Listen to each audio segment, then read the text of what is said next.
여러분 반갑습니다. 디박스입니다. 오늘은 보기만 해도 속이 든든해지는 한상 차림을 그려보면서 수채화 브러쉬로 음식 일러스트를 그려보겠습니다.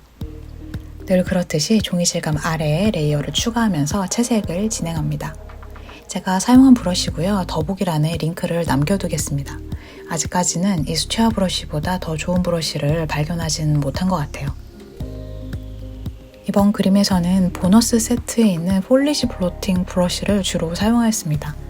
중첩해서 채색했을 때 실제 수채화가 마르면서 나타나는 그 외곽의 물자국이 자연스럽게 표현돼서 자꾸 쓰게 되는 것 같아요.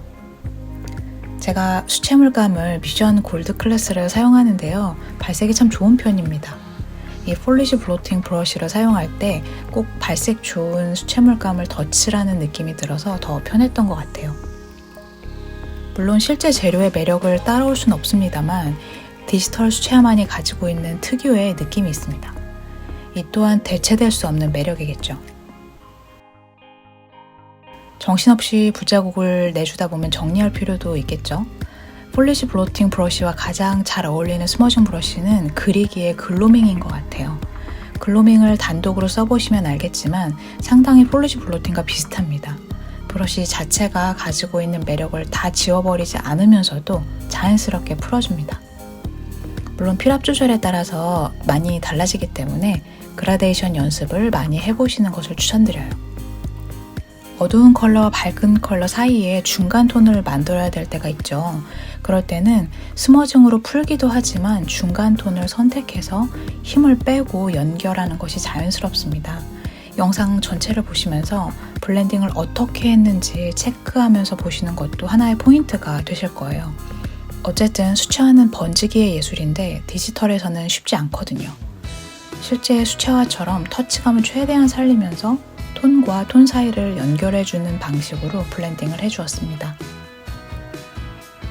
가장 먼저 제일 아래에 위치하고 있는 트레이를 그리고 그 다음 위에 있는 그릇들을 그립니다.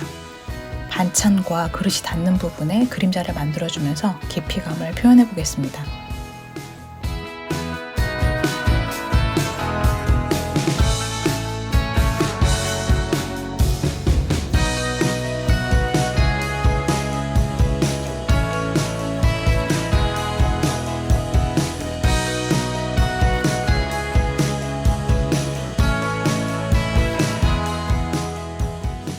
그릇이 지금 둥근 형태인데요. 그림을 처음 그리시는 분들은 형태에 상관없이 색을 채우는 분들이 계세요.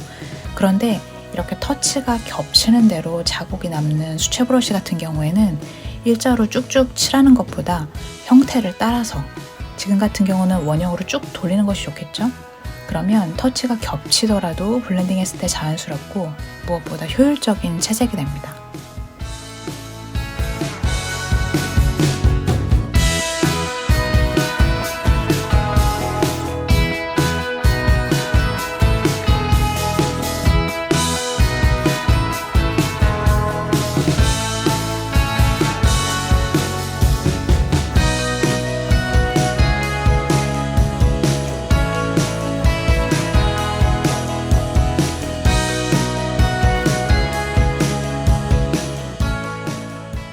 계란 후라이 같은 경우는 폴리시 블로팅으로 외곽에 살짝 그을린 부분을 묘사해주는 것이 포인트입니다.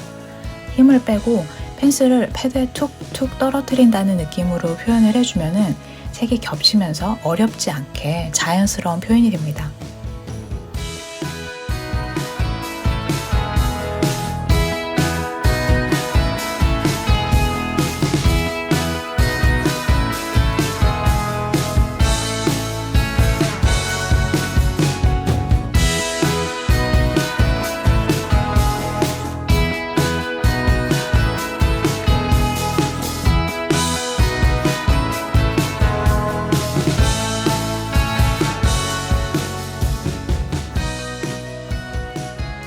구운 생선은 오묘하게 색이 섞여 있어서 도대체 색 설정을 어떻게 해야 할지 감이 안 올 수도 있을 거예요.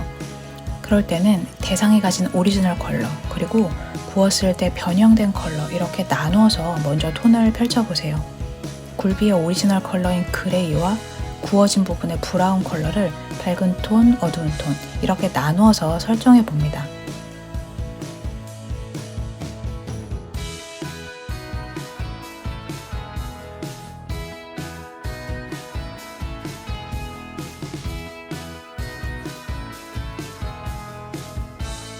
그리고 나서 스머지로 색을 섞어주고 그 위에 대상을 관찰하면서 한 번 더 레이어드합니다. 번지기만 인위적으로 해줄 뿐이지 실제 수채화 그릴 때와 똑같이 그린다고 생각하시면 돼요.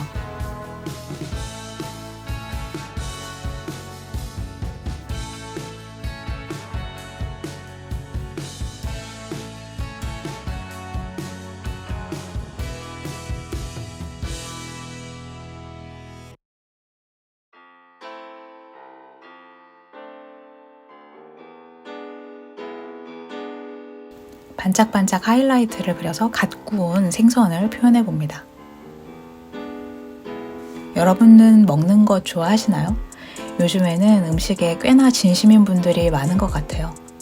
워낙 선택권도 많고 맛있는 음식들이 넘쳐나서 뭔가 고르기도 어렵습니다. 너무나도 다양하고 흔해져 버린 음식이지만 유독 잊을 수 없는 음식이 있는 것 같아요. 저도 잊을 수 없는 밥상이 있었죠. 고3 때 치열하게 그림을 그리면서 입시를 준비할 때였는데요. 입시가 가까워올 무렵이었는데도 제가 한동안 학원에서 그 모의고사처럼 시험을 볼 때마다 늘 받는 성적이 B+였어요. 아무리 노력을 해도 뭔가 유리천장에 계속 부딪히는 것 같은 그런 느낌이었죠. 썩 잘하는 것도 아니고 포기하기도 아쉬운 그런 상태였습니다. 그때 가장 많이 먹었던 게 컵라면과 삼각김밥이었어요. 컵라면을 먹으려면은 정수기에서 뜨거운 물을 받아야 됐는데 몇 명이 물을 받아가면은 미지근한 물이 나왔어요. 그러다 보니까 종종 바삭바삭한 면을 불려서 먹어야 될 때가 있었습니다. 근데 어느 날은 그 미지근한 컵라면이 너무 먹기 싫은 거예요. 그래서 친구한테 학원 앞에 있는 순댓국밥집에 가보자고 그랬습니다. 지나다닐 때마다 냄새가 엄청 좋았거든요. 그때만 하더라도 뭔가 순댓국밥은 아저씨들이 가는 곳이라고 생각해서 그냥 지나치기만 했는데 불려먹는 컵라면에 질려서인지 왠지 가보고 싶었습니다. 학원 학생이라는 거를 알아보셨는지 주인 아주머니께서 고기 많이 넣었어 하시면서 정말 푸짐하게도 주셨어요. 진짜 B+ 트라우마와 추위를 날릴 정도로 정말 맛있게 먹고 있었는데 아주머니께서 그림 그리는 게 그렇게 좋아? 라고 물어보시더라고요. 저는 바쁘게 일하시면서 그 툭 던지시는 질문에 왜 갑자기 그렇게 눈물이 나는지 대답도 못하고 그냥 웃기만 했었던 기억이 납니다. 그때 이후로 순댓국밥을 여기저기서 많이 먹어봤는데요. 고3 때 먹은 그 순댓국밥만큼 맛있는 곳을 또 만나지는 못했습니다. 제가 얼마 전에 재정의라는 책을 보면서 음식에 대해서 새롭게 알게 되었는데요. 영어로 식당을 뜻하는 그 레스토랑의 원이 회복을 뜻하는 리스토어라고 하네요. 원기를 회복시켜주는 음식을 파는 곳이라는 그 프랑스어가 뿌리라고 합니다. 옛날에는 외식이 없었고 여행자만이 음식을 사 먹었대요. 진한 고기 국물에 빵가루나 그 고기를 넣은 수프를 팔면서 오랜 여행에 지쳐서 기력이 떨어졌거나 아니면 아파서 음식을 제대로 먹지 못한 사람이 그 진한 스프를 먹고 몸을 회복했다고 합니다. 그래서 레스토랑이 기력을 회복하는 장소라는 어원을 갖게 되었나 봐요. 그러고 보면은 음식은 참 사람을 구원하는 것 같습니다. 일을 하다 보면 밥을 삼키면서 감정을 함께 삼켜야 되는 경우도 많은 것 같아요. 그럴 때는 마음을 알아주는 사람과 함께하는 그 밥 한 끼가 단지 생명 연장의 행위가 아닌 온전히 그 사람 전체를 구원한다는 생각이 참 많이 들었습니다. 그런 의미에서 얼마나 밥을 자주 같이 먹든지 식구라는 그 단어의 의미가 생각보다 넓고 큰 것 같다는 생각도 해봅니다.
오늘은 기본적으로 습식 요리가 많은 한식을 그려봤어요.